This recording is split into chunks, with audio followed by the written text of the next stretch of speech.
Hello everyone. ਅੱਜ ਆਪਾਂ ਜੋ ਟੌਪਿਕ ਸ਼ੁਰੂ ਕਰਨ ਜਾ ਰਹੇ ਹਾਂ ਜੀ ਉਹ ਹੈ ਐਵਰੇਜ, ਜਿਸ ਦਾ ਦੂਸਰਾ ਨਾਮ ਆਪਾਂ ਅਰਥਮੈਟਿਕ ਮੀਨ ਵੀ ਕਿਹਾ ਜਾਂਦਾ ਜੀ ਔਰ ਸ਼ੋਰਟ ਦੇ ਵਿੱਚ ਆਪਾਂ AM ਕਹਿ ਦਿੰਦੇ ਆ ਜੀ। ਸਭ ਤੋਂ ਪਹਿਲਾਂ ਜਾਣਦੇ ਹਾਂ ਕਿ ਐਵਰੇਜ ਕੀ ਹੁੰਦੀ ਆ। ਤਾਂ ਐਵਰੇਜ ਕੀ ਹੁੰਦੀ ਹੈ? ਐਵਰੇਜ ਦੇ ਵਿੱਚ ਜੋ ਆਪਾਂ ਨੂੰ ਡਾਟਾ ਦਿੱਤਾ ਗਿਆ ਜੀ ਉਹਨਾਂ ਸਾਰਾ ਡਾਟੇ ਦਾ यानी सारिया ऑब्जरवेशन का सम आप न्यूमीनेटर दे विच रख लैंदे आ जी और वो किन्नियां ऑब्जरवेशन ने उन्होंने आप उन्हों की काउंटिंग करके डिनोमीनेटर दे विच रख लैंदे आ। इसनूं कैलकुलेट करन ते जो अपने लिए आंसर आउंदा दैट इज़ कॉल्ड एवरेज। तो फॉर एग्जांपल के तौर पर देखते हैं कि find out the average of 4 6 3 8 9।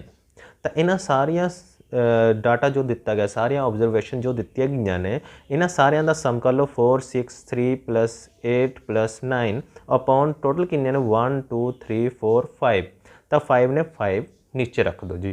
तो इन्हां सारिया का सम करके आ गया अपने लिए 30 अपॉन 5 इज इक्वल टू कितना आ गया 6। तो 6 is the average of given data.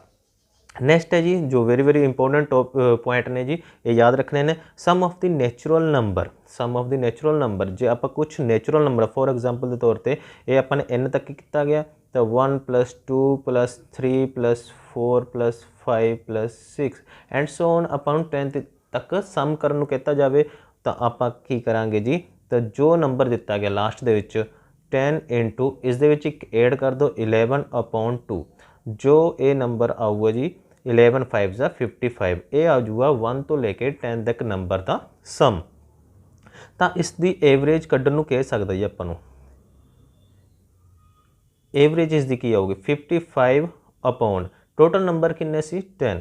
तो ये अपने लवे आ जाऊगा जी 5.5। तो ये इसकी एवरेज आ जाऊगी। तो इसका फार्मूला तुसी याद रखना कि अगर सम पूछा जाए तो n इंटू n + 1 अपॉन 2। अगर इसकी आपां एवरेज पूछी जाए तो इस पूरी एवरेज नूं जो पूरा जो सम आ गया इसनूं डिवाइड कर देना n नाल, मतलब टोटल नंबर ऑफ ऑब्जरवेशन कितनियां ने वो नीचे रख देनियां ने। तो इस दे विच n ना कट गया तो अपने लवे आ गया n + 1 अपॉन 2। तो ये अपने लवे एवरेज का फार्मूला आ गया जी जो n नैचुरल नंबर लिए आप लगा सकते हैं जी।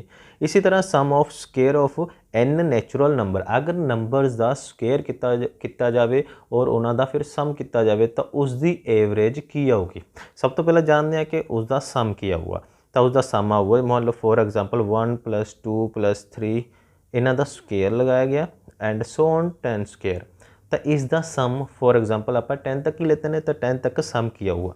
तो 10 इंटू 10 के ऐड कर दो 11 और 10 नूं 2 ना मल्टीप्लाई करके एक ऐड कर दो 20 और 21 अपॉन 6।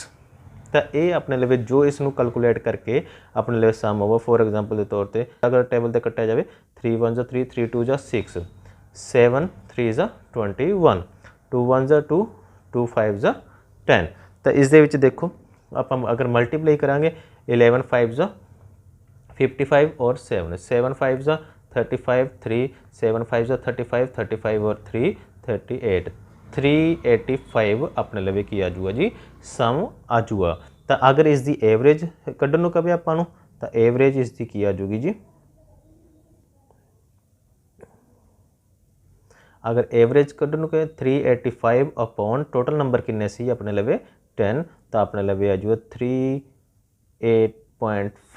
38.5 अपने लवे की आ जाऊगी एवरेज आ जाऊगी। तो इस दे विच देखो अपने अगर सम अगर शॉर्ट याद रखना हो तो अपने लवे सिर्फ और सिर्फ आ वाला n घट जूगा। अगर एवरेज n ना कट गया तो अपने लवे जो बाकी नंबर बच गया यानी कि ये वाला n अपने लवे कट चुके n + 1 इंटू 2n + 1 अपॉन 6। इस दे विच भी डायरैक्ट वैल्यू तुसी भर सकते हो तद भी आंसर सेम ही आऊगा। इस तो बाद sum of the cube of n natural number. तो अगर क्यूब आ जाए तो अपने जो कराया स्केयर वाला कराया जी। तो अगर अपने लवे क्यूब आ जाए तद की करना तो सेम फार्मूला जो अपने सिंपल नैचुरल नंबर के विच लगाया सी इसका अगर होल स्केयर कर दिए तो वह किहदा सम आ जाता जी वो सम आ जाता अपने लवे क्यूब वाले नंबर का। फॉर एग्जांपल के तौर पर 1 cube + 2 cube + 3 cube up to so on अगर 10 क्यूब तक आ जाए तो इस दे विच डायरैक्ट अपने 10 इंटू 11 अपॉन अपने लवे 2 अगे कर देना स्केयर। तो इसनों कैलकुलेट करके अपने लवे आया तो 55 द स्केयर अपॉन 55 आ जाऊगा 55 द स्केयर। ये अपने लवे की आ गया जी 55 इंटू 55, ये अपने लवे आ गया sum of the cube of the 10 natural number का सम आ गया अपने लवे। अगर इसकी एवरेज पता करनी हो तो इसनों 10 नाल डिवाइड आपां कर देंगे जी। इसनों कैलकुलेट करके अपने लवे आ जाऊगा जी, तो इसमें देखो कैलकुलेट करके अपने लवे मल्टीप्लाई करके आ जाऊगा 55 में 55 नाल मल्टीप्लाई करके आ जाऊगा 3025 अपॉन 10 और इसनों डिवाइड करके आ जाऊगा अपने लवे 302.5 अपने लवे की आ जाऊगी जी एवरेज आ जाऊगी 10 नैचुरल नंबर जी जिन्हों का क्यूब होया होवे जी। ठीक है जी, तो नैक्सट देखते हैं आप। अगर इस अपने फॉर एग्जाम्पल अपना शॉर्ट देखना हो, अगर सीधा डायरैक्ट फार्मूला याद रखना हो तो आप डायरैक्ट फार्मूला भी याद रख सकते हैं। आ वाला अपने लवे 2n द स्केयर है, 1 n कट जूगा जी और 1 n अपने लवे बच जूगा जी। तो n into n plus 1 the whole square upon 4 ये अपने लवे आ जूगा। अगर n नैचुरल नंबर का क्यूब होके उन्हों का सम होया हो तो उन्हों की एवरेज कैलकुलेट करने का फार्मूला जी अपने लवे ये वाला आ गया। उस तो बाद कुछ नोट ने जो वेरी इंपोर्टेंट ने जिन्हों के नाल आपां क्वेश्चन नूं वेरी शॉर्टली आपां सोल्व कर सकते हैं जी। नैक्सट है if same difference between the numbers, अगर किसी नंबर कुछ नंबरों के अपने डिफरेंस सेम आता जा रहा है, ठीक है जी, तो उन्होंने एवरेज कैलकुलेट करन दा तो शॉर्ट जोड़ा है जी उसका first number plus last number दोनों ऐड करो अपॉन 2 करो तो इस एवरेज कैलकुलेट कर सकते हो जी। फॉर एग्जाम्पल के तौर पर 5 10 15 अप टू 65 तक अपने लवे 5 का डिफरेंस आ रहा जी।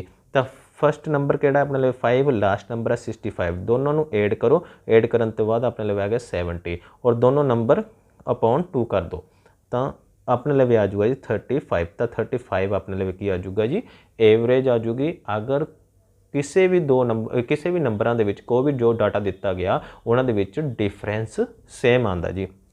नैक्सट है जी ओड नैचुरल नंबर का सम करना हो तो इस भी तुम देखोगे जो सम डिफरेंस आ रहा वो तो 2 का डिफरेंस सेम आ रहा तो इस भी आप सेम उही फार्मूला लगा सकते हैं जी। First number plus last number, first अपने लिए 1 और लास्ट अपने लिए 99, 1 प्लस 99 अपॉन 2 तो इस भी आप एवरेज वेरी शॉर्टली सोल्व कर सकते हैं जी। नैक्सट है जी अपने लिए थर्ड जो नोट वेरी इंपोर्टेंट है if zero is one of the observation, अगर ऑब्जरवेशन के अपने लिए जो गिवन डाटा दिता गया उस जीरो आ रही है जी given observation of given data then the zero will also include while calculating the average. जो अपने एवरेज कैलकुलेट करनी है तो जीरो नू काउंट करना, स्किप नहीं करना उसनू तो वो एवरेज के कैलकुलेट होगी जी। जिमें फॉर एग्जाम्पल के तौर पर 360 तो 3 नंबरस इन्हों मनना जी। तो यानी कि जो आप इसकी एवरेज कैलकुलेट करांगे तो जो सम करना सम के तो देखो फर्क नहीं पैना है, जीरो के जीरो ऐड करने 3 और 6 9 हो गए, 9 के जीरो ऐड करांगे तो ऑलमोस्ट 9 ही रहना है, ठीक है। बट जो इस नीचे लगाना तो नंबर इन्हों इसनों जीरो नू काउंट करना जी। तो 3 नंबर हो गए अपने लिए सम अपने लिए आ गया 9, 9 अपॉन 3 तो कल डिवाइड करके अपने लिए आ गया 3 तो एवरेज आ गई अपने लिए 3। Fourth the average of given data is less than, हुण याद रखो कि एवरेज जिहड़ी होया करूगी वो हमेशा लेस होया करूगी ग्रेटेस्ट ऑब्जरवेशन, जिहड़ी ऑब्जरवेशन अपना जो डाटा दिता गया उन्हां सारियां दे विचों जो सब तो बड़ा नंबर आ हमेशा याद रखियो कि एवरेज उस तो लेस होगी और ग्रेटर होगी सब तो जिहड़ा स्मॉलेस्ट नंबर है जिहड़ा गिवन डाटा है। फॉर एग्जाम्पल के तौर पर 2 4 6 8 10 तो ऑलवेज जी एवरेज होगी 10 तो लेस होगी और 2 तो ग्रेटर होगी अगर सारे के सारे नंबर की ने जी डिफरेंट ने अपने लिए, ठीक है जी। तो हमेशा लोअर नंबर तो जो सब तो स्मॉलेस्ट नंबर है वो तो ग्रेटर और ग्रेटेस्ट नंबर तो घट होया करूगी लेस होया करूगी, ठीक है जी। वेरी इंपोर्टेंट है भी। उसके बाद fifth if the observation of the given data are equal, अगर सारे के सारे नंबर जो गिवन डाटा के अपन नंबर इक्वल आ रहे हैं, फॉर एग्जाम्पल 7 7 7 आ रहा या 8 8 8 आ रहा 10 10 10 आ रहा तो जो नंबर सेम आ रहा उही उसकी एवरेज होया करूगी। फॉर एग्जाम्पल के तौर पर 7 डाटा अपने लवे ए आ रहा, ये ऑब्जरवेशन अपने लवे आ रही ने, तो एवरेज की होगी 7 + 7 + 7 + 7, तो ये कैलकुलेट करके की आया 28/4, क्योंकि 7 4 टाइम आ रहा, तो कैलकुलेट करके आ गया अपने लिए 7। तो इस तो अपन पता लग गया कि अगर डाटा सेम आ तो उसका जिहड़ा एवरेज होगी उही डाटा दे विच जिहड़ा नंबर सेम आ रहा उही अपनी एवरेज होया करूगी। नैक्सट देखते हैं नोट 2, जो बहुत ही इंपॉर्टेंट नोट है जी अपने लिए। If add subtract multiply divide each observation by the constant then average of resulting number affected accordingly. इसका की मतलब बनया, अगर अपन किसी भी डाटे का किसी भी ऑब्जरवेशन का कुछ ऑब्जरवेशन दित्तियां ने, कुछ डाटा दिता, उन्होंने अपने एवरेज कैलकुलेट की, कैलकुलेट करके अपने लिए कुछ नंबर आ गया जो एवरेज का होना चाहिए सी, तो बाद दे विच आपां ने की करिया उस नंबर नूं उस ऑब्जरवेशन नूं आपां ने observation they which for example 2 2 2 2 सारिਆਂ ਦੇ ਵਿੱਚ ऐड करता, तो जो एवरेज फस्ट टाइम आई हुई है तो एवरेज दे विच भी अपने लिए 2 ऐड हो जाऊगा जी। इसी तरह सबट्रैक्ट कर रहे हैं तो सबट्रैक्ट हो जाऊगा, मल्टीप्लाई कर रहा तो मल्टीप्लाई, डिवाइड कर रहा तो डिवाइड। फॉर एग्जाम्पल के तौर पर मैं देखा 2 4 6 8 10, ये अपने लिए कुछ डाटा दिता गया है, इस डाटे की मैंने एवरेज कड्डी, एवरेज कड्डन तो बाद मेरे लिए जो आ गया 2 + 10 अपॉन 1 2 3 4 5, तो अपने लिए आ गया 12/5 आ गया अपने लिए इस दे विच, ठीक है जी। तो इसमें कैलकुलेट करेंगे 12/5 नूं अपने लिए आ जाऊगा 2.4, ये अपने लिए आ जाऊगा एवरेज आ जाऊगी 2 4 6 8 10 दी। अगर मैं इस डाटे दे विच 2 ऐड करदा, यानी कि इस दे विच 2 ऐड करिया 4 आ गया, इस दे विच 2 ऐड करिया 6 हो गया, इस दे विच 2 ऐड करिया 8 हो गया, इस दे विच 2 ऐड करिया अपने लिए 10 हो जाएगा, इस दे विच 2 ऐड करिया 12, तो जो ए डाटे की एवरेज आऊगी, तो जो फस्ट अपने एवरेज कड्ढी गई है, एवरेज कड्ढी गई है, तो उस दे विच भी 2 ऐड कर दिया, यानी कि 4.4 अपने लिए की आ जाऊगी एवरेज आ जाऊगी अगर आप ऑब्जरवेशन दे विच 2 ऐड करते हैं। सिमिलरली अगर सबट्रैक्ट करांगे तो सबट्रैक्ट दे विच इस तरह हो जाऊगा, मल्टीप्लिकेशन करांगे तो मल्टीप्लिकेशन हो जाऊगी जो गिवन एवरेज है उस दे नाल, और डिवाइड करांगे तो डिवाइड हो जाऊगा। एग्जाम्पल के तौर पर देखते हैं जी अपने लिए, the average of the 10 number is 7, 10 number की एवरेज दी गई अपन 7। If every number is multiply by 12, अगर 12 नाल मल्टीप्लाई कर दे, what is the average of the new number, तो न्यू नंबर की एवरेज की आऊगी अपने लिए। तो इस दे विच देखो इनिशियल एवरेज अपने लिए की है 7, तो जी न्यू एवरेज आऊगी क्योंकि 12 नाल मल्टीप्लाई करते हैं सारी ऑब्जरवेशन अपने, तो सारी ऑब्जरवेशन अगर 12 नाल मल्टीप्लाई करते हैं तो अपने लिए एवरेज भी अपने लिए 12 नाल मल्टीप्लाई हो जाएगी, तो वो आ जाऊगा 84, ठीक है जी। नैक्सट देखो एवरेज स्पीड, इस दे रिलेटेड भी कई बार पेपर के क्वेश्चन आ चुके हैं जी। तो एवरेज स्पीड किमें कढ़ी जाती है, टोटल डिस्टेंस ट्रेवल्ड जिन्नी डिस्टेंस कवर की गई है और टोटल टाइम जितना टाइम लग्या इसमें कहा जाता स्पीड या एवरेज स्पीड कहा जाता। तो इस वेरी इंपोर्टेंट जो पॉइंट ने वो तुसीं याद रखने जी।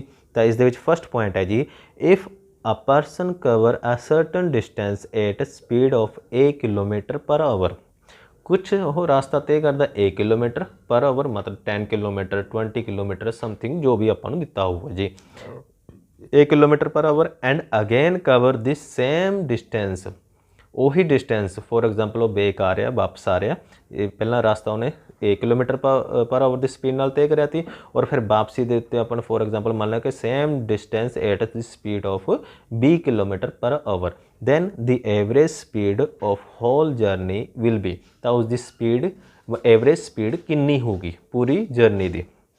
तो इसका फार्मूला तुसीं याद रखियो 2a × b/a+b, जो स्पीड शुरू दे विच जांदे होए सी मल्टीप्लाई कर दो जो वापसी दे विच सी अपॉन दोवां दा सम कर दो, तो ये अपने लिए आ जाऊगी एवरेज स्पीड जो उसने रास्ता तय करन दे विच यूज़ की है जी।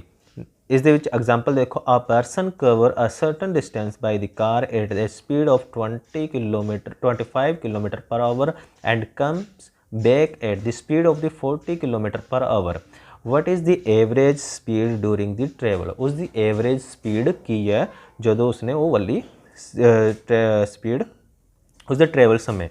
एक्स अपने लवे हैगी 25 किलोमीटर, वाई हैगी अपने लवे की है जी 40 किलोमीटर पर आवर। तो एवरेज स्पीड की आ जाएगी 2ab upon a plus B, यानी कि 2 × 25 × 40। ये ऊपर आ जाऊगा अपने लवे, नीचे आ जाऊगा अपने लवे 25 × 40। तो इसनों कैलकुलेट करके अपने लवे एवरेज स्पीड आ जाएगी 30.76 किलोमीटर पर आवर। अपने लवे की आ जाएगी एवरेज स्पीड आ जाएगी वह टोटल जो स्पीड सी, यानी कि जो जाते उसने 25 किलोमीटर पर आवर की स्पीड सी और वापसी के समय 40 किलोमीटर पर आवर की स्पीड सी। नैक्सट देखो second point, if a person cover 3 equal distance cover करता जी वो at a speed of a kilometre. मतलब फर्स्ट डिस्टेंस जी है, डिस्टेंस सेम है, मतलब 20 किलोमीटर है 20 किलोमीटर है 20 किलोमीटर है। तो फर्स्ट जो डिस्टेंस उसकी स्पीड हैगी a किलोमीटर, सैकेंड 20 किलोमीटर के b किलोमीटर पर आवर और सी थर्ड है जी c kilometre per hour respectively. Then the average speed during the whole journey will be. तो उसकी होल जर्नी के एवरेज स्पीड की होगी। तो इस दे विच होगा 3, मतलब सेम वही फार्मूला एक्सटेंड कर दो, उरे 3 लगा दो, a b c upon a b plus b c plus c a आ जाऊगा इस दे विच जी। तो डिनोमीनेटर दे विच याद रखना जी।